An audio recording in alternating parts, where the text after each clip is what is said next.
નમસ્કાર. વેબિનારમાં જોડાયેલ દરેકનું સ્વાગત છે. આજે ગિરનારી મંડળનો 718મો વેબિનાર છે. વક્તા છે ખડસુપા અને સુરતના ડૉક્ટર બાબુભાઈ નાકરાણી સાહેબ, જેઓ આપણને આહાર રસનું વિજ્ઞાન ભાગ 2માં આહાર વિશે વધુ માહિતી આપશે. તો ડૉક્ટર બાબુભાઈ નાકરાણી સાહેબને વિનંતી કે તેઓ પોતાનું વક્તવ્ય હવે શરૂ કરી શકે છે. નમસ્કાર સાહેબ. જય ધન્વંતરી.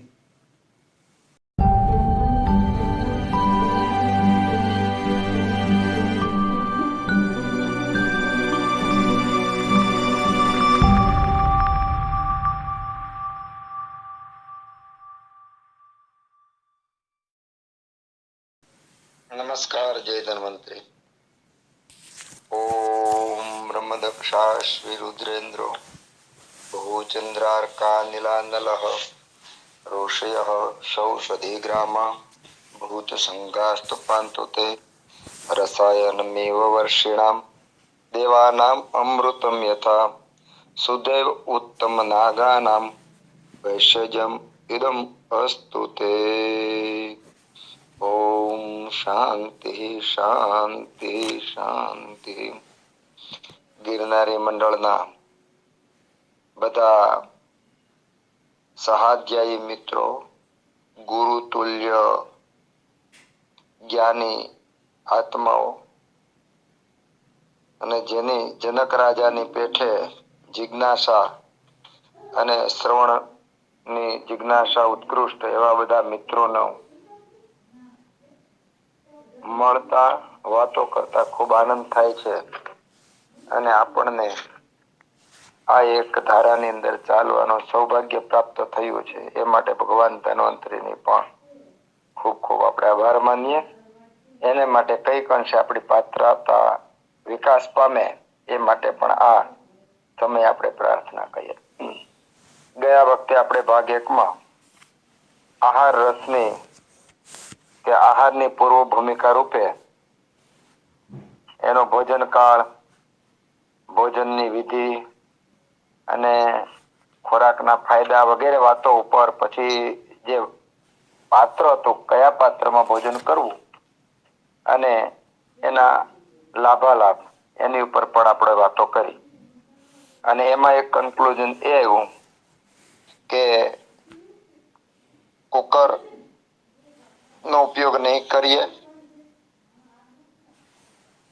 તાંબા પિત્તળ એવા વાસણોનો ઉપયોગ રસોઈ માટે કરીએ, માટીના વાસણોનો રસોઈ માટે ઉપયોગ કરીએ, ભોજન માટે પણ તાંબા પિત્તળ કાંસુ સોનું ચાંદી આ વાસણોનો ઉપયોગ કરીએ અને એના ફાયદાઓ પણ આપણે જોયા. એક એક વસ્તુ આપણે દિનચર્યામાં જીવનચર્યામાં આજે શીખવી પડે છે. જો આપણી આ પેઢી આ ખૂબ દિલથી પ્રયત્ન કરીએ અને આપણા ઘરની અંદર આપણા જીવનની અંદર આ આચરણમાં આવી જાય તો આપણી પછીની પેઢીને આ વાત શીખે નહીં તો પણ સેજે સેજે એમને આરોગ્ય આપનારી બનશે. જેવી રીતે આપણી આગળની ભૂતકાળની પેઢીઓ જીવતી હતી એટલે આપણા સુધી વાંધો આવ્યો નહીં, એમ હવે આપણે ફરીવાર પાછું આપણે સમયની માંગ છે અને આપણે જીવવાનું ચાલુ કરીએ, ઘરમાં બધી વસ્તુનો અમલ કરીએ તો આપણી પછીની પેઢી સેજે સેજે આ અમલ કરે અને આરોગ્ય ભોગવે, આપણી વૈદિક સંસ્કૃતિ જળવાઈ રહે. એ માટેનો આ ગિરનારી મંડળનો જે પ્રયત્ન છે એને માટે પણ આપણે વંદન કરીએ. તાંબા પિત્તળ વગેરે પાત્રોની સાથે સાથે સ્ફટિકથી, કાચથી કે વૈદુર્ય એવાથી પણ જો વાસણ હોય અને એ વાસણ છે પવિત્ર ગણાય, ઠંડુ ગણાય, એ બધા ઉલ્લેખ સાથે આપણે ભોજન ગ્રમ સદાપથ્યમ લવણ આદ્ર ભક્ષણ અગ્નિ સંદીપન મૃત્યુ કંઠ વિશોધનમ. શ્લોકો મારું સંસ્કૃત એ મારો વિષય નથી, સંસ્કૃત મને આવડતું પણ નથી, પણ શબ્દો મને શ્લોકો બહુ પ્રિય લાગે, જાણે હૃદય મને અંદર સ્પર્શી જતા હોય એવા લાગે છે. અને જે મને અનુભવ થાય છે એવો આપમાં કોઈને અનુભવ થાય અથવા આના સંસ્કારો પડે એવા શુભ હેતુ માટે સામાન્ય રીતે શ્લોક બોલવાનો આગ્રહ રાખું છું કે ભોજનાગ્રહ સદા પથ્યમ, ભોજનની પહેલા હંમેશા પથ્ય છે. શું છે? લવણ આર્દ્રક ભક્ષણ, મીઠું અને આદુ એ ખાવું જોઈએ. અગ્નિ સંદીપનમ એ શું કામ કરે છે? અગ્નિને પ્રદીપ્ત કરે છે. રુચ્યમ રુચિ ઉત્પન્ન કરે છે.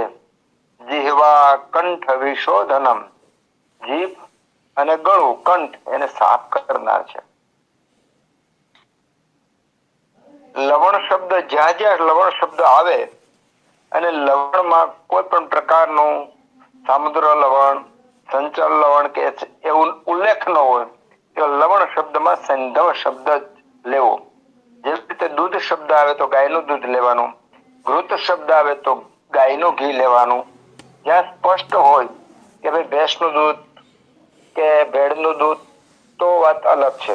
એવી જ રીતે અહીંયા આપણને લવણ શબ્દ આપ્યો છે તો લવણ શબ્દની અંદર આપણે સૈંધવ નમન લઈશું. ભોજનાગ્રમ સદા પથ્યમ, હંમેશા પથ્ય છે, સર્વ કાળે પથ્ય છે, સદા પથ્યમ બધાને માટે પથ્ય છે. લવણ આર્દ્રકમ, લવણની સાથે સૈંધવ નમકની સાથે આદુ જેમાં પેલા ખાવું એ ભૂખ લગાડનાર છે, અગ્નિ પ્રદીપ્ત કરનાર છે, ગળું ને કંઠ એનું શોધન કરનાર છે. આ આપણને જેમાં પેલાનું પ્રથમ સ્ટેપ સમજાયું અને એમાં ઘણીવાર આપણને થાય કે નમક છે એ મર્યાદામાં ખાવું જોઈએ. જરૂર સાચી વાત છે, મર્યાદામાં ખાવું જોઈએ, પણ સૈંધવના ગુણો કંઈક અલગ છે. કારણ કે સૈંધવ એવું છે કે ત્રિદોષ શમન કરનારું છે અને મધુર છે. એ વાયુપિત્ત કફ ત્રણ દોષને હરનાર છે. એટલે એ બીજા મીઠાની જેમ રક્તનો પ્રકોપ કે ત્વચાના રોગો ઉત્પન્ન કરનાર નથી. અગ્નિને સમ રાખી ત્રણ દોષનું બેલેન્સ કરનારું ઔષધ છે, સારામાં સારું. આપણા રસોડામાં જો બીજા નમક કાયમી વાપરતા હોય તો કાયમી હંમેશા વાપરવા લાયક ઘણી બધી વસ્તુ છે. એમાંની આ સૈંધવ નમકને આપણે રસોડામાં સ્થાન આપીશું તો જેના કારણે વધારે પડતું નમક ખાવાથી જે રોગો ઉત્પન્ન થાય એમાંથી આપણે બચી શકીએ. લવણ અને આદુ પણ ઉષ્ણવીર્ય છે, પણ એનો વિપાક મધુર છે. ગરમ છે ખરું પણ વિપાક મધુર છે. એટલે આદુ ભૂખને લગાડે, રુચિ ઉત્પન્ન કરે એવા ગુણો વાળું છે. અને આદુમાં વિશેષ ગુણ છે કે આપણા ઝાડાની અંદર ગાંઠો થઈ ગઈ હોય તેને તોડી નાખે છે અને સૂક્ષ્મ છે એટલે વાયુના રોગોને મટાડનારું છે, કફના રોગોને પણ મટાડનારું છે. એટલે જેમાં પેલા આદુ અને નમક એટલે કે સૈંધવ એ સદા હંમેશા ખાવું. આ ઘરની અંદર આપણા જમવાની અંદર રસોઈ બને તો એક વાટકીની અંદર આદુ અને તે આદુના ટુકડા હોય અને નમકમાં સેજ બોળી અને ખાઈ લે. પેલા બરાબર ખૂબ ચાવીને ખાય તો જેના કારણે જીવવાની અંદર બરાબર લાળ રસ ઉત્પન્ન થાય, રુચિ ઉત્પન્ન થાય અને પછી જો ભોજન કરવામાં આવે તો ઉત્તમ રીતે ભોજન પચે છે. એટલે આપણને સંહિતાકારે એક સરસ મજાનું કીધું કે ભોજનાગ્રે સદાપથ્યમ, ભોજન પહેલા આ ખાવાનું. પણ એની પહેલા આપણને જમીએ એની પહેલા પ્રાર્થના કરવાનું સૂચન આગળ પણ આવી ગયું છે અને અત્યારે પણ આપણને કહેવામાં આવે છે કે જેમાં પેલા સીધું જમવાનું નથી. અન્નમ બ્રહ્મા રસો વિષ્ણુ ભોગતા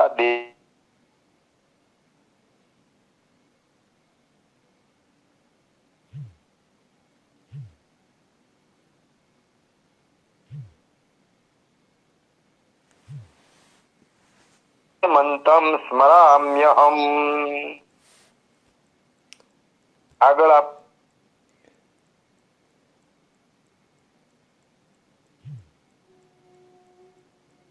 ઝેર હોય તો પણ નિર્વિષ થઈ જાય અને એવી દ્રષ્ટિ પડે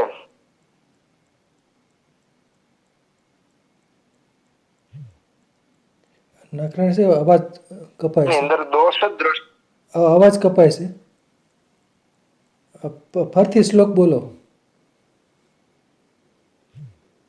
બરાબર અવાજ આવે છે? હવે આવે બરાબર. અવાજ બરાબર આવે છે? હવે આવ્યો બરાબર. દ્રષ્ટિ હા, હા. શ્લોક ફરતી બોલો શ્લોક. કે દ્રષ્ટિ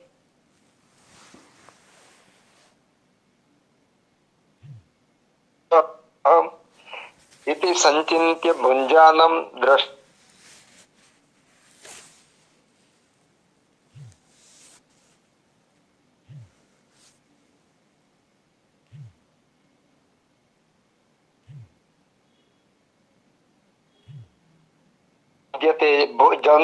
જમતી વખતે જે દ્રષ્ટિનો દોષ હોય છે એ દોષને કારણે જે વિકાર ઉત્પન્ન થાય છે એ નાશ પામે છે આ શ્લોક બોલવાથી. કારણ કે અન્ન છે એ બ્રહ્મારૂપ છે, રસ છે એ વિષ્ણુ રૂપ છે અને જે જમનાર વ્યક્તિ છે એ ખુદ સદા શિવ રૂપ છે એવું ચિંતન કરી અને જો ભોજન કરવામાં આવે તો આ દ્રષ્ટિના દોષનો જે છે એ કોઈ ચિંતા રહેતી નથી. આ રીતનું પ્રાર્થના કરી અને હવે પછી જમવાની જે આગળની છે એની ઉપર આપણે પ્રકાશ પાડીએ. અને આ વિધિ બહુ વૈજ્ઞાનિક છે કે અશ્નિયાત એટલે ખાવાનું, તન્મનઃ ચિત્તને એકાગ્ર કરીને ખાવાનું. પેલા ભોજન એકાંતમાં જમવામાં આવતું, તો એકાંતમાં ભોજન જમવાથી તન મન એકદમ શાંત રહે. ઘણા આજની તારીખમાં પણ ભોજન કરતી વખતે મૌન ધારણ કરતા હોય છે. તો આ બધું મનને એકાગ્રચિત રાખવાના ઉપાયો છે. અશ્નિયાત તન્મનઃ ભૂત્વા પૂર્વે તુ મધુરમ રસ, પૂર્વે મધુર રસ, લાહુથી પેલા મધુર રસ ખાવાનો, ગળ્યો રસ ખાવાનો જમતી વખતે. મધ્ય અમ્લ લવણો, જમતી વખતે પેલા મધુર રસ ખાવાનો, ગળ્યો રસ ખાવાનો. જમતા પછી મધુર રસ પછીના ક્રમની અંદર ખાટો અને ખારો રસ આવે. પશ્ચાત કટોતિક્ત કષાયકામ, ત્યાર પછી તીખો, કડવો અને તુરો આ રસનો ક્રમ છે. હવે ફરીવાર પાછો પ્રશ્ન એ થાય કે આ ક્રમનું મહત્વ શું છે? ખરેખર તો ખોરાક ખાઈએ એ આપણા સ્ટમકમાં, આમાશયમાં જાય, હોજરીમાં જાય, ત્યાં ભલો હોય તો બધું ભેગું જ થઈ જવાનું છે. અને આ ખોરાક નો ક્રમ પેલા ગળ્યું ખાવાનું, પછી ખાટું ખાવાનું, પછી ખારું ખાવાનું, પછી તીખું ખાવાનું, પછી કડવું ખાવાનું અને છેલ્લે તુરું ખાવાનું. આવા ક્રમના ફાયદા શું છે? તો કદાચ હજી હું એવું માનું કે બહુ વર્ષો સુધી પણ ગમે એટલું સંશોધન થાય તો આ આપણા ઋષિ મુનિઓ જે સંશોધન કરી અને મૂકી ગયા છે ત્યાં સુધી પહોંચવા માટે બહુ બધી મંજિલ કાપવી પડે. એટલે સુધી આપણને બધી જ્ઞાન પીરસી ગયા છે કે મધુર રસ આસ્વાદ્યમાનો દેહસ્ય લાદનો અક્ષ પ્રસાદન પ્રિય પીપીલિકા આદિન. આ જે ગળ્યો રસ છે આ એની વ્યાખ્યા છે. અને આ ગળ્યો રસ છે એ આ જન્મ સાચનાત કુરુતે, આ જન્મ સાચનાત કુરુતે ધાતુના પ્રબલમ બલમ, ધાતુઓને ઉત્તમ ઉત્તમ બળ આપનાર છે. બાલ વૃદ્ધ ક્ષતક્ષેણ વર્ણ કેશેન્દ્રિય ઓજસા, બાળકો માટે, વૃદ્ધો માટે બળ આપનાર છે. અને વર્ણ, કેશ, ઓજ આ બધાનો વધારો કરનાર છે. અને પ્રશસ્તો બૃહણ કંઠ્ય, બ્રોહણ કરવા માટે બધી ધાતુઓનું બ્રોહણ કર્મ કરે છે. કંઠને સુધારનાર છે અને સાથે સાથે સ્રોતોને પણ સરસ મજાનું પોષણ આપનાર છે. મધુરો જીવન એ આયુષ્ય આપનાર છે, જીવન આપનાર છે. પિત્ત અનિલ વિષાપહા, પિત્તનો નાશ કરનાર, વાયુનો નાશ કરનાર અને ઝેરનો નાશ કરનાર છે. આવા જેના ગુણો છે એ ગુણ મધુર રસ છે. અને આ મધુર રસ પહેલો ખાવાનું કારણ કે ભોજનનો જ્યારે સમય થાય ત્યારે શરીર ક્લમ એટલે કે થાકી જતું હોય છે અને થાકી ગયા પછી વાયુની ઉત્પત્તિ થાય છે. વાયુની ઉત્પત્તિ થતા શરીરની અંદર ક્ષય ઉત્પન્ન થાય અને આ ક્ષય ઉત્પન્ન થાય ત્યારે જો બ્રોહણ કર્મ પેલા કરવામાં ન આવે અને કડવો તુરો કે એવો ખોરાક ખાવામાં આપવામાં આવે તો એક તો વાયુની વૃદ્ધિ હોય અને ફરીવાર પાછો મધુર રસ જો કડવો કે તોરો રસ લેવામાં આવે તો ફરીવાર પાછી વાયુની વૃદ્ધિ થાય અને વાયુના રોગો ઉત્પન્ન થાય. એટલે સતત દિનચર્યાની અંદર કોઈ પણ ક્રમ આરોગ્ય આપનાર છે એવું અહીંયા ફલીભૂત થાય છે. તો મધુર રસ પહેલો ખાવાનો છે. મધ્ય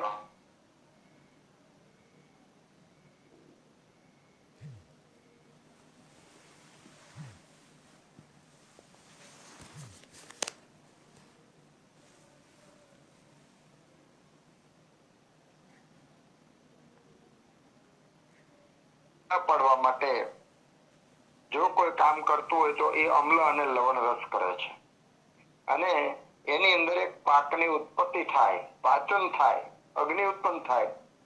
જો અગ્નિ ઉત્પન્ન થાય તો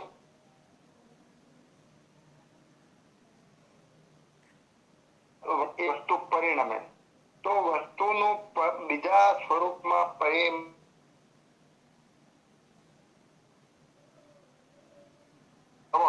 આ બે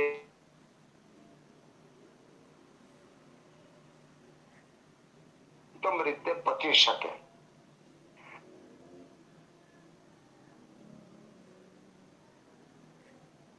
કેટલું હતું કે અમ્લ ક્ષાલે તે મધ્યમ અમ્લ રસ કોને કહેવાય?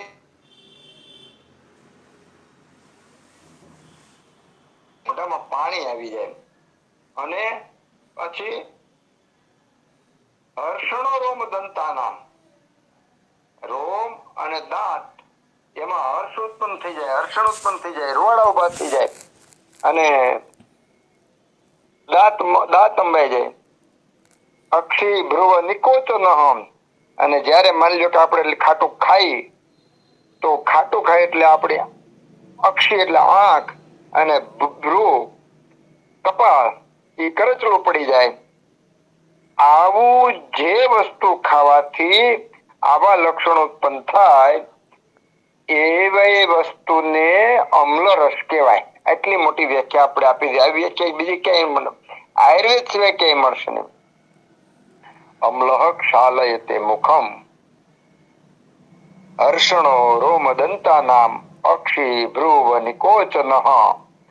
આ લક્ષણો એની વ્યાખ્યા કીધી અને પછી આપણને બહુ સરસ મજાની વાતો કરી કે આ ખાટો રસ જે છે એ ખાટો રસ શરીરની અંદર શું કામ કરે છે અને એ ખાટો રસ ખાવાથી આપણને શું શું ફાયદા થાય છે એ આપણને રસ ભેદીય અધ્યાયની અંદર આપી દીધું કે અમ્લઃ અગ્નિ દીપ્તિકૃત. અમ્લ રસ છે એ અગ્નિ દીપ્તિકૃત છે, અગ્નિને વધારનાર છે અને એના કારણે જે કઈ ખાધેલો જે ખોરાક છે એ ખોરાક ઉત્તમ રીતે પાચન થાય છે.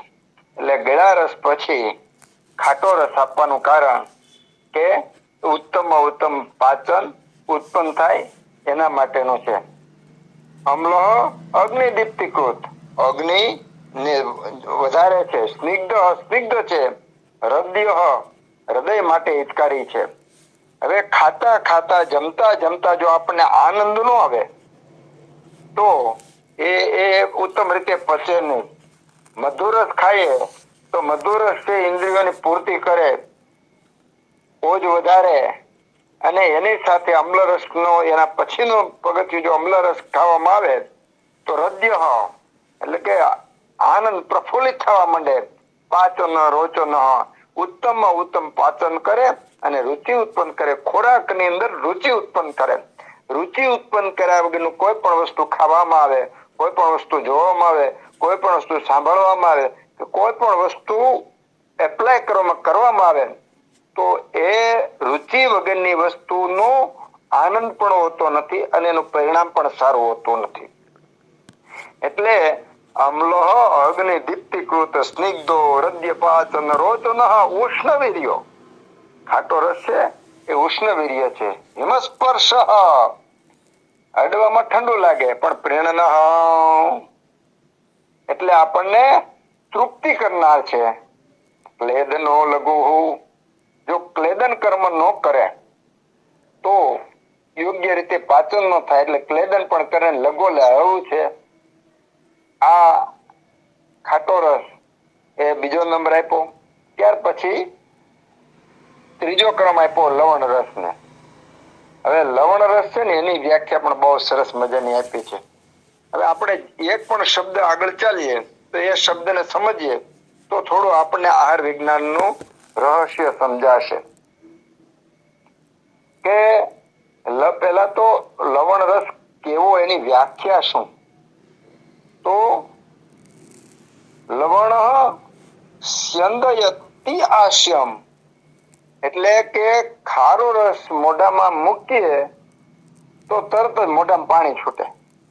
લવણ સ્યંદયતિ આશ્યમ કપોલ ગલ દાહકૃત અને એ ગળામાં ને ગાલમાં બળતરા ઉત્પન્ન કરે. આવું જો જે કોઈ પદાર્થ હોય એ પદાર્થ ખાવાથી આ લક્ષણ ઉત્પન્ન થાય તો આ લક્ષણ વાળા પદાર્થને ખારો રસ કહેવાય. આ આપણને વ્યાખ્યા આપી. લવણ સ્યંદયતિ આશ્યમ કપોલ ગલ દાહકૃત.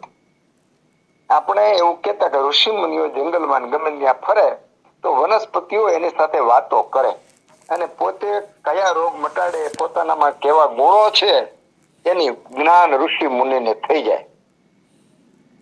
જેવી રીતે ભગવદ ગીતા એ કોઈ વાર્તા નથી, કોઈ વાત નથી, સિદ્ધાંત છે.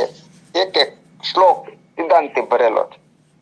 એમ આયુર્વેદ પણ સિદ્ધાંત ઉપર ટકેલું શાસ્ત્ર છે, આરોગ્ય શાસ્ત્ર છે, જીવન શાસ્ત્ર છે, મોક્ષ શાસ્ત્ર છે, સંપૂર્ણ શાસ્ત્ર છે એવું હું કહી શકું.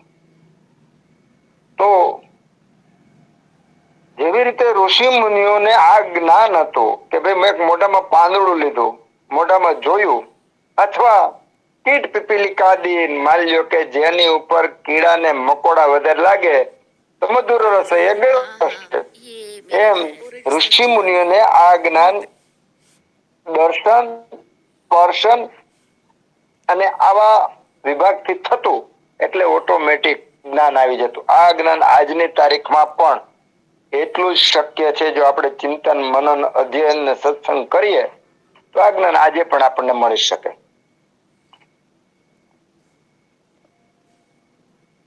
તો લવણ સ્યંદયતિ આશ્યમ મોઢામાં મૂકે ને જો મોઢામાં પાણી પાણી થઈ જાય, પાણી આવી જાય, ગળું અને ગાલ એમાં બળતરા ઉત્પન્ન થાય તો આવું જે પદાર્થ છે એને ખારો રસ કહેવાય.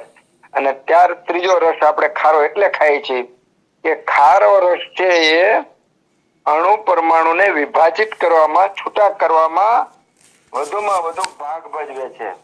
કારણ કે ખારા રસના ગુણો આપણે જોઈએ ને તો એ પણ એવા છે કે લવણ સ્તંભ સંઘાત બંધ વિદ્વાપનો અગ્નિકૃત. ખારો રસ છે એ સ્તંભ, કઠણપણું કે બંધ એ બધાનો નાશ કરનાર છે. એટલે માની લો કે કોઈ ખોરાક એવો આપણે કઠણ ખાવામાં આવ્યો હોય, પચન એવો ખાવામાં આવ્યો હોય તો એ બધાને છૂટા કરે, વિભાજિત કરે. એ કામ લવણ રસનું છે. નિહાન સ્વેદન તીક્ષ્ણો રોચન છેદ ભેદકૃત. એ એનામાં સ્નિગ્ધતા છે, સ્વેદન પણ કર્મ આપનાર છે, તીક્ષ્ણ છે. નાનામાં નાના બે અણુની વચ્ચે પણ જઈ અને એમાંથી પણ વિભાગ કરે એવી શક્તિ ખારા રસની છે. રોચન રુચિ ઉત્પન્ન કરે. અમ્લ રસ તો રુચિ ઉત્પન્ન કરે છે, ખારો રસ પણ રુચિ ઉત્પન્ન કરે છે.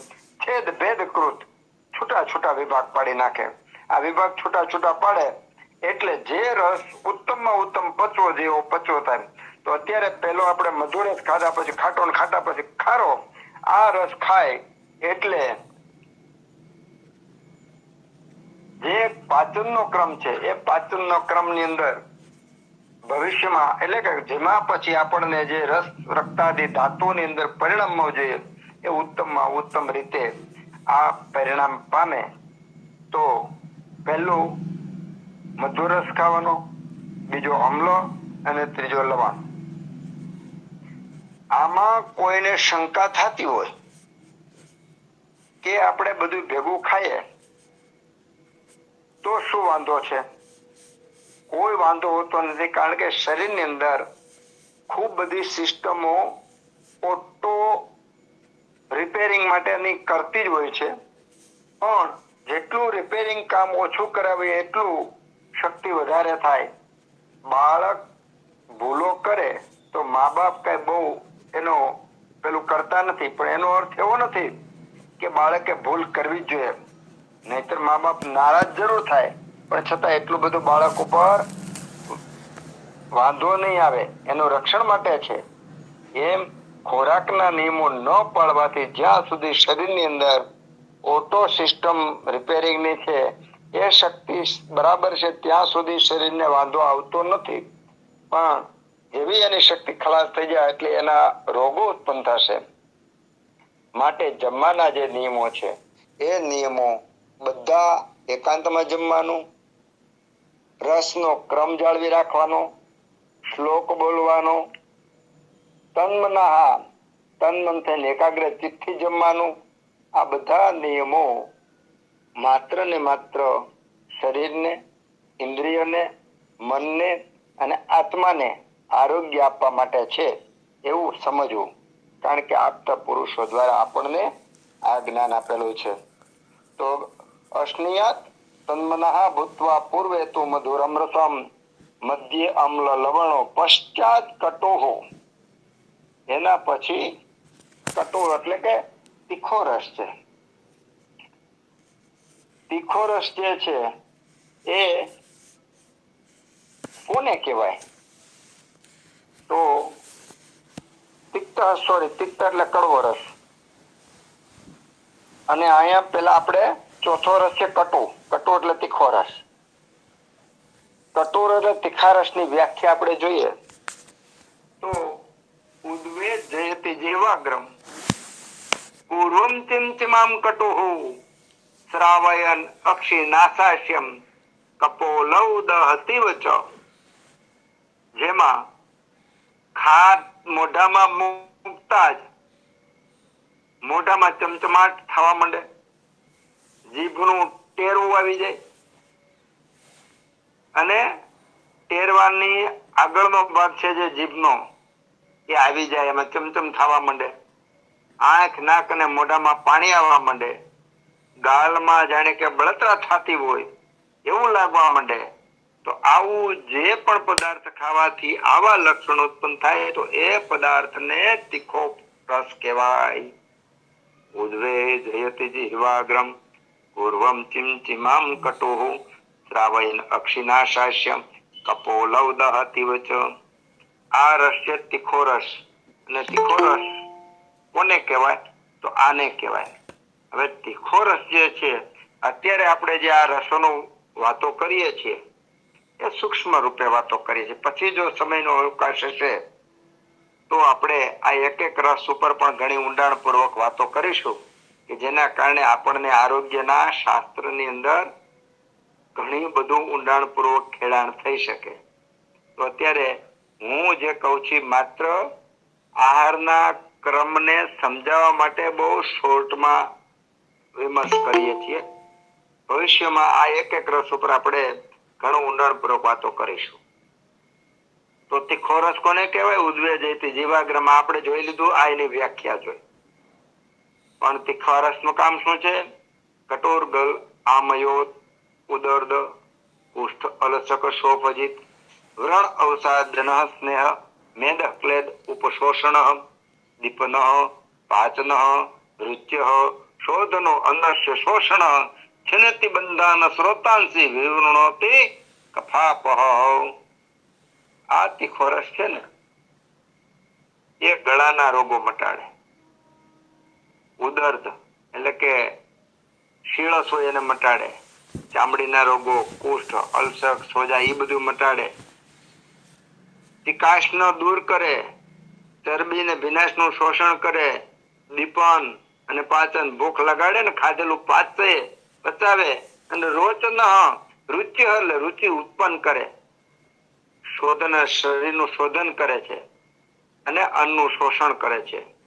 આ તીખો રસ છે એ ખાવાથી શરીરની અંદર આવા ગુણ આવે છે. માટે મધુર પછી અમ્લ, અમ્લ પછી લવણ, લવણ પછી તીખો રસ ખાવા. તીખો રસનું આ કારણ છે કે અમ્લ અને લવણ થી જે થાય એની સાથે સાથે એને વધારે પચવા માટે વધારે ગરમીની જરૂર પડે. એ ગરમી તીખો રસ પૂરી પાડે અને જેના કારણે ખોરાકનું વધુમાં વધુ પાચન થાય અને ઉત્તમમાં ઉત્તમ પૂર્વની ધાતુ બનવાની શરૂઆત થાય. એના માટે આના પછીનો ચોથો રસ છે એ તીખો રસ છે. અને તીખા રસ પછી તિક્ત એટલે કે કડવો રસ ખાવાનો. કડવા રસની પણ આપણે કહેવાય. કડવો એટલે એનો સંસ્કૃતની અંદર તિક્ત રસ એના માટે આવ્યો છે. તિક્ત શબ્દ આવ્યો છે. તિક્તો વિષદયતિ હાસ્યમ રસનમ પ્રતિહંતિ ચ. જેમાં કડવો રસ ખાઈ એટલે મોઢાની ચિકાશ દૂર થઈ જાય. તિક્તો વિષદ, વિષદ એટલે જ કોરું ચોખ્ખું કરી નાખે. કડવો રસ ખાય એટલે મોઢું ચોખ્ખું થઈ જાય. તિક્તો વિષદયતિ હાસ્યમ, મોઢું ચોખ્ખું થઈ જાય, ચિકાશ દૂર થઈ જાય. અને પછીનો બીજો એક ગુણ છે રસનમ પ્રતિહંતિ ચ. જે રસોનું ગ્રહણ કરવાની ઇન્દ્રિય જે જીહવા ઇન્દ્રિય છે એની ગ્રહણ કરવાની જે શક્તિ છે નાશ કરી નાખે. કયો રસ? કડવો રસ. એટલે તિક્તો વિષદેયતિ હાસ્યમ રસનમ પ્રતિહંતિ ચ. એ જીહવાની સ્વાદ ગ્રહણ કરવાની જે શક્તિ છે એ બેરી કરી નાખે ટેમ્પરરી, થોડો સમય માટે. આ કડવા રસના ગુણ છે. આવું જે વસ્તુની અંદર હોય એ વસ્તુને કડવો રસ કહેવાય. આ કડવા રસની વ્યાખ્યા છે. હવે કડવો રસ છે એ તિક્ત સ્વયં અરોચિષ્ણુ અરુચિમ કૃમિ ત્રુવિષમ. કડવો રસ છે ને સામાન્ય રીતે આપણે ભાવે એવો નથી, પણ જો એ ખાઈ તો પછી રુચિ ઉત્પન્ન કરે, અરુચિ દૂર કરે. કૃમિ ત્રુડ વિષમ, એ કૃમિનો નાશ કરે, તરસનો નાશ કરે અને ઝેરનો પણ નાશ કરે. હવે ઝેર શબ્દ આવ્યો અહીંયા એટલે આપણે નિત્ય કાયમી અહર્નિશ વિષ કોઈ પણ રીતે ખાઈ રહ્યા છીએ, પી રહ્યા છીએ, જોઈ રહ્યા છીએ. અને એના નાશ કરવા માટે આ કડવા રસનો આપણે સામાન્ય રીતે ઉપયોગ કરતા જ નથી અથવા બહુ ઓછો ઉપયોગ કરીએ છીએ. એટલે આપણે આરોગ્ય માટે અને વિષથી રક્ષણ કરવા માટે કડવા રસનું સેવન કરવું જોઈએ. અને એ લગભગ 2 વર્ષ પહેલા કડવા રસની વાત થઈ હતી ત્યારે આપણે સૌરાષ્ટ્રની અંદર જે કડવા ચીબડા, જેને એમ કે આપણે કોઠીમડા કહીએ, કોઠીમડાની કાતરીનો આપણે ઉપયોગ કરીએ અને કરતા એવી એ વખતે આપણે વાત થયેલી કે નિત્ય મેથી હોય, કાતરી હોય, આવા કડવા રસનો અમુક અંશે જો નિત્ય સેવન કરવામાં આવે તો શરીરની અંદર થાય છે રોગો જમા ન થાય, વિષ જે જમા થઈ જાય. આ પ્રયોગ આપણને અહીંયા સૂચવે છે. કૃમિ તોડ વિષ્ણુ કુષ્ઠ મૂર્છા જ્વર ઉત્ક્લેશ દાહ પિત્ત કફાંજે, એ કુષ્ઠ જેવો કુષ્ઠ ગંભીર રોગો પણ મટાડે, મૂર્છા બધું મટાડે. તો આ કડવો રસ છે એ સામાન્ય રીતે આપણે એને 5મા નંબર ઉપર લેવાનું કીધું. પેલો ગળ્યો રસ, પછી ખાટો રસ, પછી ખારો રસ, પછી તીખો અને 5મો કડવો રસ. અને કડવો રસ ખાવાથી જે ગરમી ઉત્પન્ન થઈ, જે પિત્ત ઉત્પન્ન થયું, જે પિત્ત વધ્યું છે એનું ન્યુટ્રલાઇઝ કરવા માટે એ ઉપયોગ થાય. ત્યાર પછી કષાયકમ તુરો રસ, છેલ્લો તુરો રસ ખાવાનો. પહેલો ગળ્યો, બીજો ખાટો, ત્રીજો ખારો, ચોથો તીખો, 5મો કડવો અને 6થો તુરો રસ. આ ક્રમથી જમવાનું છે. હવે તુરા રસની પણ આપણે વ્યાખ્યા જોઈ લે કે તુરો રસ કોને કહેવાય. કષાયો જડિયત જીવામ કંઠ સ્રોતો વિબંધ કૃત. તુરો રસ જો આપણે ખાઈએ તો એ આપણને જડિયત જીવામ,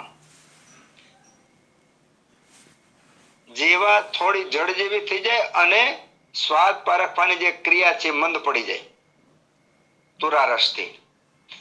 ગળાની અંદર અને સ્રોતસની અંદર જે હોય એની અંદર વિબંધ ઉત્પન્ન કરે, એટલે કે જે પ્રવૃત્તિ હોય પ્રવૃત્તિ ઓછી કરી નાખે. એટલે તુરો રસ છે, દાખલા તરીકે આપણે ઝાડા, બહુ ડાયરિયા થયા હોય, ઝાડા થઈ ગયા હોય, એની અંદર તુરા રસનો ઉપયોગ કરીએ તો ઝાડા બંધ થઈ જાય. કારણ કે એ સ્ત્રોતો વિબંધકૃત, કોઈ પણ પ્રકારના સ્ત્રોતો હોય, પછી નળી હોય તો ભલે, આંતરડું હોય તો ભલે, પછી બીજા સ્ત્રોતો હોય તો ભલે, એની અંદર જે સર્ક્યુલેશન ઓછું કરવાનું કામ તુરો રસ કરે છે. આ સિદ્ધાંત છે. તો આવા ગુણો જે પદાર્થની અંદર હોય એ પદાર્થને તુરો રસ કહેવામાં આવે છે. આ તુરા રસની વ્યાખ્યા. અને હવે તુરો રસ બહુ શોર્ટમાં જોઈ લઈએ તો કષાય પિત્ત કફા, પિત્ત અને કફ બેયનો નાશ કરે છે. ગુરુ હારે છે અસ્ત્ર વિશોધન, લોહીનું સારામાં સારી રીતે શોધન કર્મ કરે, શુદ્ધ કરે છે. ઈડનો રોપણ શીત ક્લેદ મેદો વિશ્વ ક્લેદ અને મેદનું શોષણ કરે છે. આ બધા ગુણો જે છે એ તુરા રસના છે. એટલા માટે તુરો રસ છે એ છેલ્લે લેવામાં આવે છે. તો પેલા ગળ્યો, ખાટો અને ખારો એ પેલા લેવામાં આવે છે. તીખો, કડવો અને તુરો એ પછીના ક્રમમાં લેવામાં આવે છે. અને આ ક્રમમાં લેવાથી ઉત્તમમાં ઉત્તમ રીતે પાચન થાય છે. પિત્ત, વાયુ, કફ એનો જે પ્રકોપ થાય, પ્રકોપ નો થાય અને એના પછીની જે ધાતુ નિર્માણ કરવાની છે આ રસમાંથી રસ ધાતુ, એનું ઉત્તમ રીતે નિર્માણ થાય એના માટેનો આ ક્રમ છે. હવે સામાન્ય રીતે આપણે દાડમ છે એ જેમાં પેલા ખાવા જોઈએ, કારણ કે એમાં ગળ્યો અને તુરો બે રસ છે, પણ પચવામાં હળવા છે, રુચિ ઉત્પન્ન કરનાર છે. એટલા માટે આપણે જમતા હોય તો પેલા દાડમ ખાવા જોઈએ. એમાં કેળા, કાકડી એવું બધું ખાવું જોઈએ નહીં જેમાં પેલા, જમતી વખતે શરૂઆતમાં. પછી ઘણી બાજુ આ કમળનો કંદ છે, કમળના નાળ છે, એના પણ શાક કરતા હોય છે. તો એ પણ ખાઈ લીધા પછી જેમાં પછી આ વસ્તુ ખાવી ન જોઈએ. શેરડી છે એ પણ જેમાં પછી ખાવી ન જોઈએ, કારણ કે એક તો ભોજન લીધું હોય અને ભોજન પરિતૃપ્ત યોગ્ય માત્રામાં લીધું પછી આ લેવામાં આવે તો ગુરુપણો કે અધ્યસનનો દોષ લાગે ને એના કારણે પાચન બગડે છે. અને જેમાં પછી ક્યારે ગુરુપિષ્ટમયમ, લોટ ની બનાવેલી કોઈ પણ વસ્તુ હોય કે નવા ચોખામાંથી બનેલા પૌવા હોય, એ વસ્તુ પણ જેમાં પછી ખાવા નહીં, કારણ કે પચવામાં ભારે હોય છે. એટલા માટે આ વસ્તુ ખાધ્યા પછી જેમાં પછી આ વસ્તુ ખાવાની નથી. હવે ખાવાનો જે ક્રમ આપણે જોયો કે પેલા ગળ્યો, પછી ખાટો, ખારો, તીખો, કડવો ને તુરો, પણ સામાન્ય રીતે આપણે જ્યારે જમતા હોય ત્યારે ઘીની સાથે આપણે કઠણ જે પદાર્થો હોય એ આપણે ખાવા જોઈએ, પછી કોમળ પદાર્થો, ત્યાર પછી છેલ્લે પ્રવાહી હોય એવા ખાવા. આવો સામાન્ય રીતે નિયમ જો આપણે રાખીએ તો માણસ નિરોગી રહે. અને કદાચ જો કોઈ રોગી હોય તો એના રોગ દૂર કરવા માટે પણ સરળતા થઈ જાય આ રીતનો ક્રમ રાખવાથી. અને સામાન્ય રીતે આ આપણે જમવું જોઈએ. ઘણા બધા પ્રાંતની અંદર આ રીતે આ જમે છે. એમાં દાખલો આપણે જોઈએ તો કાશીની અંદર આજની તારીખમાં પણ ત્યાંના જે લોકો રહે છે એ લોકો ભોજનમાં પેલા શાક ની સાથે બરાબર ઘી નાખેલી રોટલી ને એ બધું ખાય, પછી દાળ ને ભાત ખાય, અને છેલ્લે પ્રવાહી પદાર્થ ખાઈ લીધા પછી છાશ ને દૂધ પીવે, દૂધ અથવા છાશ પીવે. આ જ રીતે આપણે કાઠિયાવાડમાં જોઈએ તો કાઠિયાવાડમાં પણ ઘણી બધી જગ્યાએ સામાન્ય રીતે પેલા લાડુ છે, અડદિયા છે, રોટલી છે, એવા ખોરાકની ખાધા પછી સ્ટેપ બાય સ્ટેપ આ નિયમ ઘણી બધી જગ્યાએ પળાતું હોય છે. અને જેટલા પાળે છે એટલા બળ બુદ્ધિ પરાક્રમ પામે છે. અને આ નિયમો આપણને ઉત્તમ રીતે પાચન થાય એના માટેના છે. હવે ખાલી ખાવાની તો ઠીક છે, પણ જે વસ્તુ મીઠી હોય ને એ પેલા પીરસવી જોઈએ આપણે મહેમાન જમવા બેસે ત્યારે. અને એ જયારે બીજી વાર માગે તો સમજી લેવાનું કે આ એને વધારે ભાવે છે, મીઠી છે. સ્વાદિષ્ટ વસ્તુ ખાય તેનાથી મન ખૂબ પ્રસન્ન થાય છે, એના પરિણામે બળ વધે, એના પરિણામે પુષ્ટિ થાય, શરીરની અંદર ઉત્સાહ આવે અને પરિણામે આયુષ્યની વૃદ્ધિ થાય છે. અને સ્વાદ વગરનું અન્ન જો ખાવામાં આવે તો આનાથી ઊંધી અસર થાય છે. એટલે સ્વાદિષ્ટ અને પ્રિય ભોજન જમવું. એટલા માટે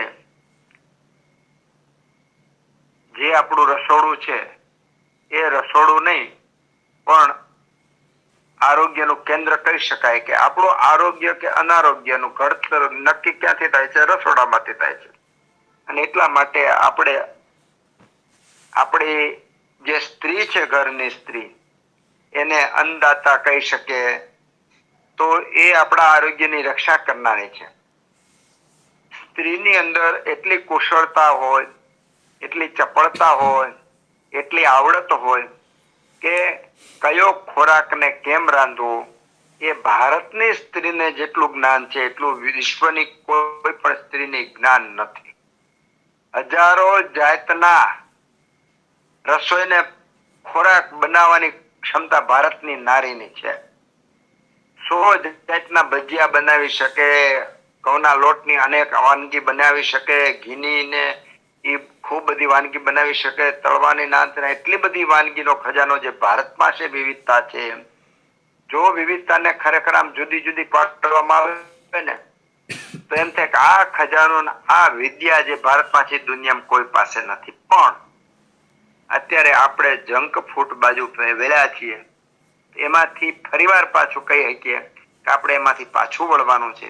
આપણી ઉત્તમ દીપન પાચન કરે, રુચિ ઉત્પન્ન કરે એવી રસોઈની જે પ્રથા છે એને પુનઃસ્થાપન કરીએ. અને રસોડામાં જે કામ કરતી બહેનો છે એ બહેનોને માન સાથે એને પોતાની મૂળ જે પરંપરા છે એમાં જોડી અને આપણે રસોડાને આરોગ્યનું સ્થાન નિર્માણ કરીએ. અને એના માટેના આ બધા અધ્યાયો, આ બધા શિક્ષણ આપણે આ પેઢીએ જો શીખવામાં આવે તો પછીની પેઢીમાં આ પરંપરા ચાલે. એવા પણ આપણે ફરીવાર પ્રયત્ન કરવા ઘટે. હવે ખાવામાં સામાન્ય રીતે બીજો નિયમ આહારમાં એવો જોઈએ કે અતિ બહુ ગરમ પણ નહીં ખાવું જોઈએ, અતિ ટાઢું પણ નહીં ખાવું જોઈએ, હાવ સુકાઈ ગયેલું પાણી વગરનું, હાવ એ પણ પ્રવાહી વગરનું પણ નહીં પીવું જોઈએ, અથવા નકરું પાણીથી પચપચતું એવું પણ નહીં ખાવું જોઈએ. જેવી રીતે ભોજનની અંદર રુચિ ઉત્પન્ન થાય, ઉત્તમ રીતે પાચન થાય એવી રીતે ભોજન કરવું જોઈએ. વધારે પડતું પચપચતું હોય તો જમવામાં કંટાળો આવે, રુચિ ઉત્પન્ન ન થાય. તો જે રુચિ ઉત્પન્ન ન થાય તો એ ભોજન છે એ સારી રીતે પચી શકતું નથી. હવે બહુ સરસ વાત છે કે બહુ ઉતાવળે ખાનાર વ્યક્તિ હોય ને એ ભોજનની અંદર એનો સ્વાદ છે, એનો આનંદ છે, એની સંવેદનાથી માણી શકતો નથી. એટલે અતિ દ્રુત, એમાં શબ્દો અતિ ખૂબ ઉતાવળે ખાતો હોય એ માણસને જે રસોઈ બની છે રસોઈની કિંમત નો થાય, રસોઈનો સ્વાદ નો આવે, રસોઈની મજા નો આવે, અને જે આવતો એ ટેમ્પરી હોય છે, જે પેલું નથી, જે બહુ વ્યવસ્થિત રીતે ચાવીને જમતો હોય એને જે આનંદ આવે છે, એને જે પાચન થાય છે, એને જે સંવેદના થાય છે એ ઉત્તમ રીતે છે. એટલે બહુ ઉતાવળે જમવું નહીં અને અતિ વારે નો લગાડો. માની લો આપણે 20-30 મિનિટમાં જમી લેવું છે, 30-35 મિનિટમાં જમી લેવું છે, પણ ધીમે ધીમે. ઘણા તો 2-3 મિનિટમાં જમી લેતા હોય છે. તો બહુ શાંત ચિત્તે વ્યવસ્થિત ચાવીને જમે તો આ બધા ફાયદા થાય. પણ બહુ બધું વધારે વાર લગાડે તો એ પણ પાચન થતો નથી. કારણ કે ખૂબ અતિ વાર લગાડે તો એ વ્યક્તિનું પાચન બરાબર થતું નથી. સાથે સાથે ભોજનની અંદર જે લાળ રસ ભળવા જોઈએ, લાળ રસ ભળી શકતા નથી અને અપચો ઉત્પન્ન થાય છે. એટલા માટે બહુ ઉતાવળે પણ નહીં, અતિ ધીમું પણ નહીં, મધ્યમ રીતે બરાબર ચાવી અને ભોજન જમવાનું. સામાન્ય રીતે બધા વૈદ્યના પ્રિસ્ક્રિપ્શન પેડની સાથે દર્દીએ પાડવાની ફરજ હોય એની અંદર આ એક લાઈનનો ઉમેરો કરવા જેવો છે કે ખૂબ ચાવીને જમવું. ખૂબ ચાવીને ચાવ્યા વગરનો આજે 80% માણસો ચાવીને જમતા જ નથી. અને જે ચાવીને જમે છે એનો વેમ હોય છે કે હું ચાવીને જમું છું. મારો હમણાં એક દર્દી આવ્યો અને એ લગભગ બીજી ત્રીજી વખત દવા લેવા આવ્યો ને ત્યારે વળી પેશન્ટ નહોતા તો 2 મિનિટ વાત કરી. મને કે સાહેબ હું પેલા ચાવીને તો જમતો હતો પણ કેમ ચાવવું મને આવડતું નહોતું. હવે મને ખબર પડી કે મારે કેમ ચાવવું. એટલે મેં પૂછ્યું ભાઈ કેમ ચાવવું? ઘણી વાર આપણને આપણા દર્દી જ આપણા ગુરુ હોય છે. એટલે મન કે જો સાહેબ હું પેલા ચાવતો તો પણ એમને ચાવતો હતો, પણ તમારી ફાઇલમાં લખો કે ખૂબ ચાવીને જમવું. એટલે મેં કીધું સાહેબે લખ્યું તો કઈ કહેશે એટલે કે હું ચાવીને જમતો તો એક જ દાઢે, તો અત્યારે જે ચાવો જમો પાલી જો જમણી બાજુ પેલા મેં 8-10 વખત ચાવ્યું, પછી ડાબી બાજુ 8 વખત 10 વખત ચાવ્યું, કઢી જેવો બરાબર ખોરાક થઈ ગયો, પછી ગોળ ગોળ મોઢામાં ફેરવી પછી પેટમાં ઉતારું અને જે તૃપ્તિ થાય ને જે આનંદ આવે ને જે રુચિ ઉત્પન્ન થાય ને અત્યારે સુધી રુચિ ઉત્પન્ન થઈ નહોતી. તો દરેક વૈદ્યના પ્રિસ્ક્રિપ્શન ના સલાહ ઉપર ખૂબ ઘણી બધી સલાહો આપણે લખવી જોઈએ. કારણ કે દર્દીને સમજાવવાથી ભૂલી જાય છે અને ભૂલી જાય છે, પાલન નથી કરતો એટલા માટે તો દર્દી થાય છે. એટલે દર્દીને લખીને જ આપવું પડે છે. અને અમારી ફાઇલમાં તો એવું છે કે આ પરેજ ફોર્મ દર્દીએ દિવસમાં 3 વાર વાંચવું.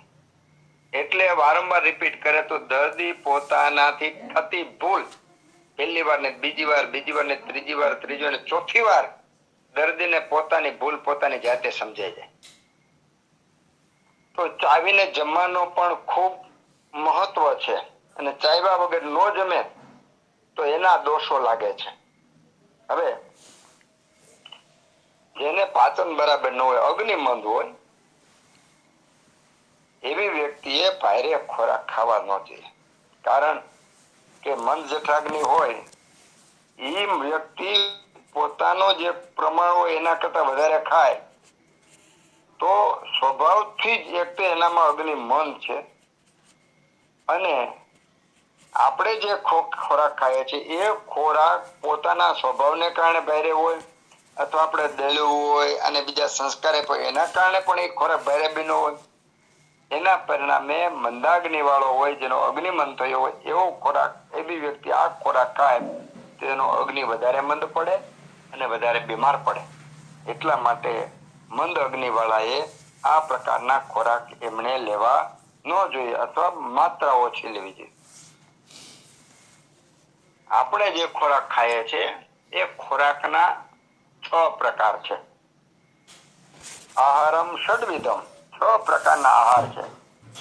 ચોષ્યમ, પેયમ, લેહ્યમ તથૈવ ચ ભોજ્યમ, ભક્ષ્યમ તથા ચવ્યમ ગુરુમ વિદ્યાત્યથોત્તરમ. એક શ્લોકની અંદર આપણે આખું વિજ્ઞાન આપી દીધું. આહારમ ષડવિધમ ચોષ્યમ પેયમ લેહ્યમ તથૈવ ચ ભોજ્યમ ભક્ષ્યમ તથા ચવ્યમ ગુરુ વિદ્યાત્યથોત્તરમ. યથોત્તર ઉત્તરોત્તર જે છે એ આહાર ગુરુ થતો જાય છે. કેમ કે 6 પ્રકારના ચુષ્ય, જે ચૂસીને ચૂસવા યોગ્ય હોય એને ચુષ્ય કીધો. પેયમ, પીવા યોગ્ય હોય એ આહારનો પ્રકાર છે. લેહ્યમ કે જે ચાટવા જેવો છે. ભોજ્યમ કે જે જમવા યોગ્ય છે. ભક્ષ્યમ જે ખાવા યોગ્ય છે. ચવ્યમ જે ચાવવા યોગ્ય છે. આમ 6 પ્રકારના આહાર છે, ખોરાક છે. એમાં ઉત્તરોત્તર એટલે કે પેલો જે ચૂસવા જેવો છે એના કરતા પીવા વાળો ભારે છે, પીવા કરતા ચાટવા વાળો ભારે છે, ચાટવા કરતા જમવા વાળો ભારે છે, જમવા વાળા કરતા ખાવા વાળો ભારે છે, ખાવા કરતા ચાવવા વાળો ભારે છે. તમારો પ્રશ્ન હું સમજી શકું છું કે જમવું, ખાવું અને ચાવવું એ બધું એક નહીં. એનો હું સ્ટેપ બાય સ્ટેપ જવાબ આપું છું. 5 મિનિટ મારે વધારે લેવી પડશે, પણ આ વિવરણ આપણે પૂરું કરીશું. તો ઉત્તરોત્તર આ જે ખોરાક છે એ ભારે થતા જાય છે પચવામાં. હવે શેરડી, દાડમ વગેરે જે ખોરાક છે, દાડમના દાણાની બધું જે છે એ ચૂસવા યોગ્ય છે. પછી શરબત, સાકરનું પાણી એ બધા પીવા માટે યોગ્ય છે. શ્રીખંડ ને કઢી એ બધા પદાર્થ ચાટવા યોગ્ય છે.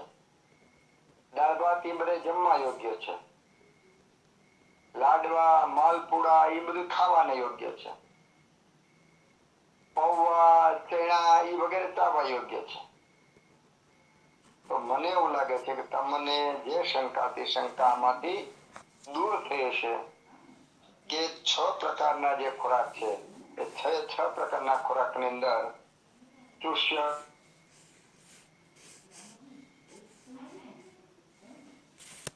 ખાવા યોગ્ય, ભક્ષ્યમ ભોજ્યમ એટલે જમવા, ભક્ષ્યમ એટલે ખાવા યોગ્ય, ને ચવ્યમ એટલે ચાવવા યોગ્ય. ચાવવા માટે આ 6 પ્રકારના ઉત્તરોત્તર ગુરુ છે.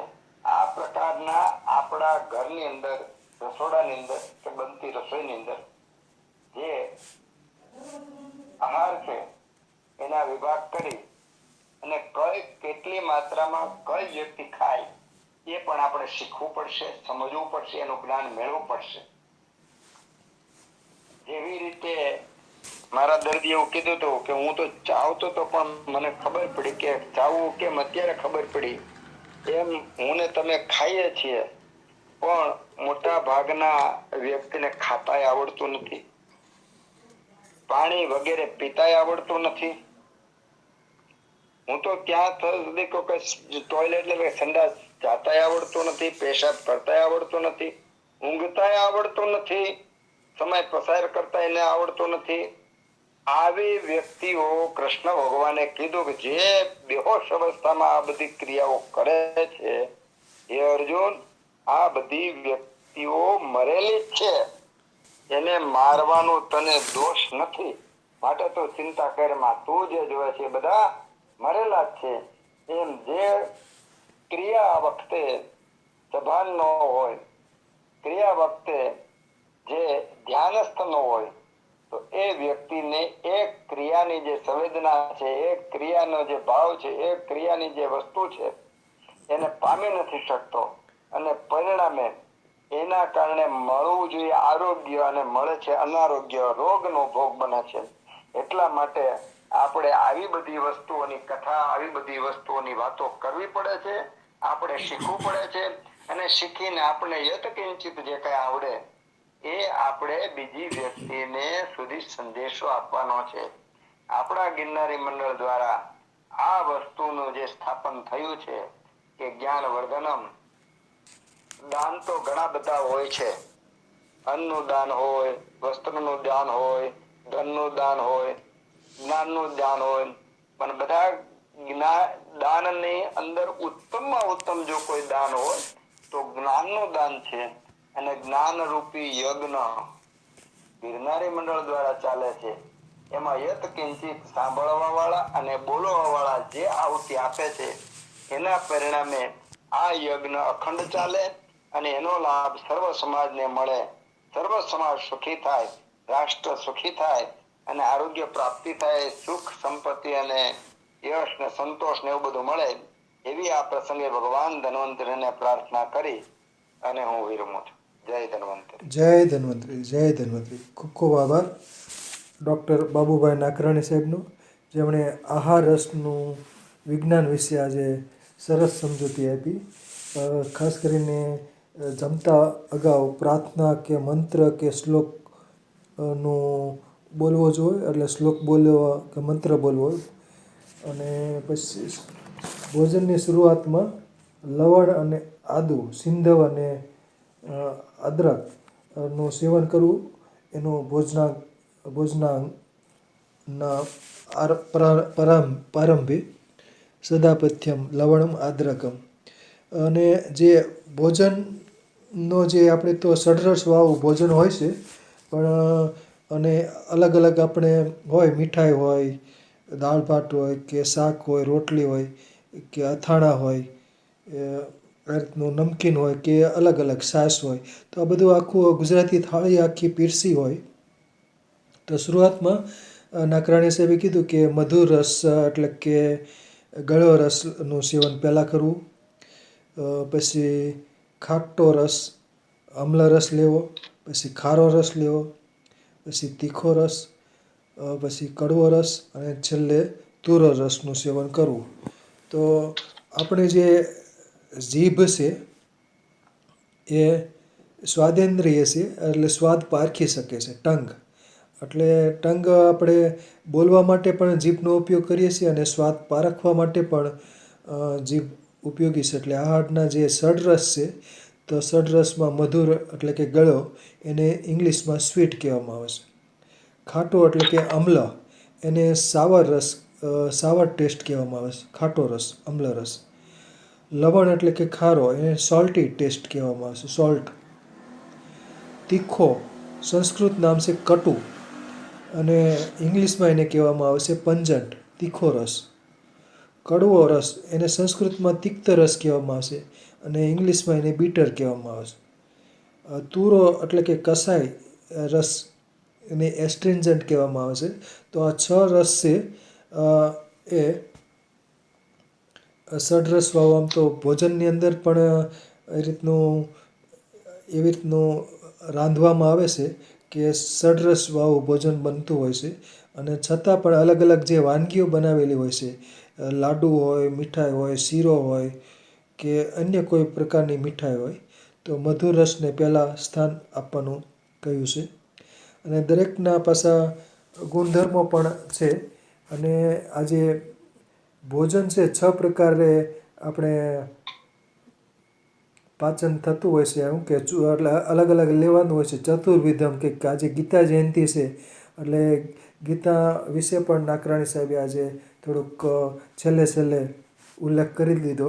ચોસ્યમ પેયમ લેહ્યમ ભોજ્યમ ભક્ષ્યમ ચવ્યમ. તો આનો પણ એક શ્લોક ગીતાજીમાં અપાયેલ છે. ગીતાજીમાં આમનું જે પાચન છે ચતુર્વિધમ કે રીતનું કંઈક છે, આખો શ્લોક મને ખ્યાલ નથી, પરંતુ જે પાચન માટે જે જરૂરી હોય છે, તો એ અલગ અલગ રીતે જે ભોજન લેવાનું હોય છે, ચૂસીને કે પીને કે ચાટીને કે ચાવીને કે રીતનું જે 6 વિધિ આપી, તો ચતુર્વિધમ કે 4 વિધિ કે 6 વિધિ મુજબ ભોજનને ગ્રહણ કરવાનું હોય છે. અને બીજું ભોજન માટે નાકરાણી સાહેબે કીધું કે 10 થી 15 મિનિટ મધ્યમ રીતે ચાવીને જમવું. અને કેટલાકને ઝડપી જમવાની ટેવ હોય છે અને કેટલાકને અતિશય ધીમે જમવાની પણ ટેવ હોય છે. તો સરસ માહિતી મળી અને આહારના જે ષડરસ છે એના ગુણધર્મો વિશે પણ સરસ માહિતી આપેલ છે. અને બીજું જમ્યા પછી ખાસ મુખવાસ પણ કેટલાક લેતા હોય છે. તો મુખવાસ વિશે નાકરાણી સાહેબ કંઈક જણાવી દો. જમ્યા પછી મુખવાસનું મહત્વ. નાકરાણી સાહેબ. હા, નમસ્તે. હવે સામાન્ય રીતે આના પછીના પેલામાં મુખવાસ ઉપર તો આવશે જ, અને મુખવાસના વૈજ્ઞાનિક કારણો એમાં આપણે સોપારી છે, પછી એલચી છે, અને લવિંગ ને તજ ને એ બધું આવશે જ આના પછીના વેબિનારમાં. પણ મુખવાસનો હેતુ મુખ શુદ્ધિ કરવાનો, રુચિ ઉત્પન્ન કરવાનો, મનને પ્રસન્ન કરવાનો અને ઉત્તમ રીતે પાચન કરવાનો હેતુ છે. આના પછી નેક્સ્ટમાં આવવાનું છે. સરસ શોર્ટમાં કહી દીધું. બરાબર. ઓકે. બીજું આપણે જે ગુજરાતી થાળી છે, આપણે તમે કીધું ષડરસવાળું આમ તો ભોજન ઘણીવાર મિક્સ પણ થતું હોય છે. તમે કીધું કે બધું છેવટે તો બધું જઠરમાં બધું મિક્સ જ થવાનું હોય છે. પણ છતાં પણ જે ગુજરાતી થાળી હોય, આપણું વ્યંજન હોય, આખી જે થાળી હોય, 10-15 થાળીની અંદર 10-15 આઈટમ હોય, તો એના વિશે થોડોક પ્રકાશ પાડો. જે મધુર રસથી છેક તુરા રસ માટે કયો ક્રમ જાળવવો. જેમ કે મધુર રસ તરીકે ધારો કે લાડુ કે કોઈ મીઠાઈ હોય અથવા કોઈ બીજું કોઈ પણ ગળ પણ હોય. સરસ વાત છે. હવે સાહેબે એમ કીધું કે આપણે હવે પ્રેક્ટિકલ કરવા માટે શું કરવું? મૂળ પ્રશ્ન એ છે કે હવે આપણે જમવા બે દાળ ભાત શાક રોટલી હોય, પછી લાડુ ને દાળ ભાત કઢી એવું બધું હોય, તો આપણે કઈ રીતે જમવું એ સરસ મજાનો પ્રશ્ન છે. આ બધી વસ્તુ સ્ટેપ બાય સ્ટેપ આપણો પછીના પગથિયામાં આવશે. જતા વચ્ચે શોર્ટમાં સમજાઈ દો કે હવે આપણે જમીએ તો કયા ક્રમમાં જમવું જોઈએ. પેલા તો મોહર પીગતવાળું દરેક કોળિયા વચ્ચે પાણી પીવું જોઈએ, એવું આગળ આવશે, જેનું વિવરણ પણ કરીશું. તે શોર્ટમાં કરીએ કે માની લો કે આપણે ભોજન કરીએ એટલે આપણે શીરો છે, અથવા અડદિયા છે, અથવા લાડુ છે, અથવા ભાત છે, કે કઈ પણ વસ્તુ આપણી આગળ પડી છે, તો જે વસ્તુ છે એમાં ગળ્યો રસ છે એને પેલા ખાવાનો. અને તો દાળ ભાત શાક અને રોટલી આપણી પાસે છે, તો બધા એની અંદર ગળ્યો રસ કયો તો રોટલીની અંદર છે, કારણ કે ઘઉં છે, મધુર રસ છે. તો આપણે પહેલો હાથ ક્યાં જવો જોઈએ? રોટલી ઉપર.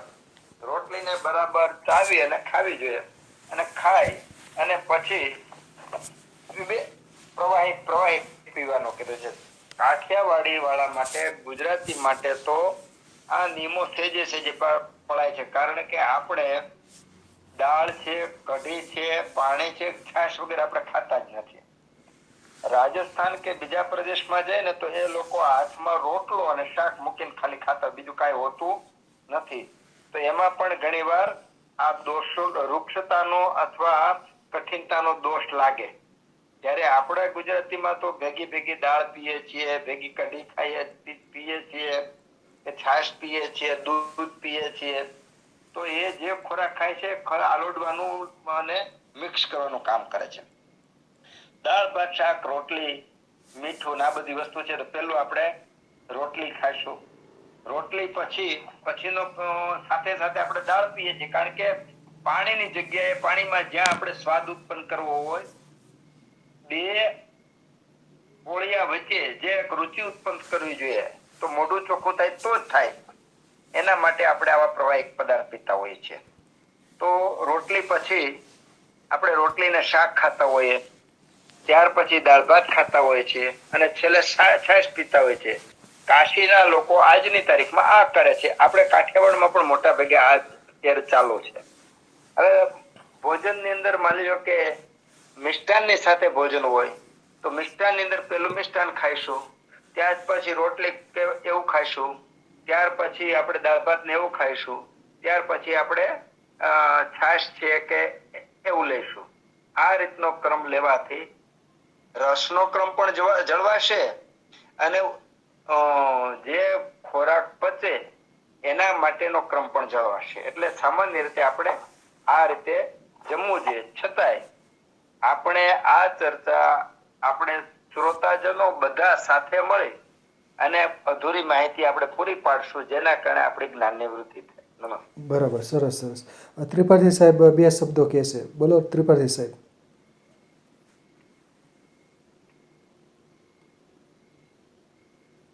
त्रिपाठी साहब, बहुत बहुत धन्यवाद सर। बहुत ही अच्छा वेबिनार रहा, बहुत ही रोचक रहा। विषय बहुत गहराई से लिया गया और हालांकि जितना सामान्य यह विषय दिखता है उतना ही व्यापक है, उतना ही गहरा है और उसके पीछे का विज्ञान भी बहुत ही गहरा है। ये सारे के सारे जो अंग प्रत्यंग हैं भोजन करने के, वो नाकरानी साहब ने बहुत अच्छे से कवर किए और विविध रसों का जो विज्ञान है और जो भोजन क्रम है उसका भी सामंजस्य बहुत ही अच्छा बिठाया है और उनका क्या असर पड़ता है हमारे शरीर पे वो भी बहुत अच्छे से विवरित किया गया है। तो बहुत बहुत धन्यवाद सर। बाकी चर्चा में भाग लेंगे। धन्यवाद। आभार आभार। सरस। तो सरस આપ્યું વક્તવ્ય નકરાણી સાહેબે. અને આજે ગીતા જયંતિ નિમિત્તે જે આહાર છે ચતુર્વિધમ કે 6 રીતે ષડવિધમ ગ્રહણ કરવો જો, તો એના વિશે પણ સરસ માહિતી આપી. ચાવીને, ચૂસીને, ચાટીને, પીને,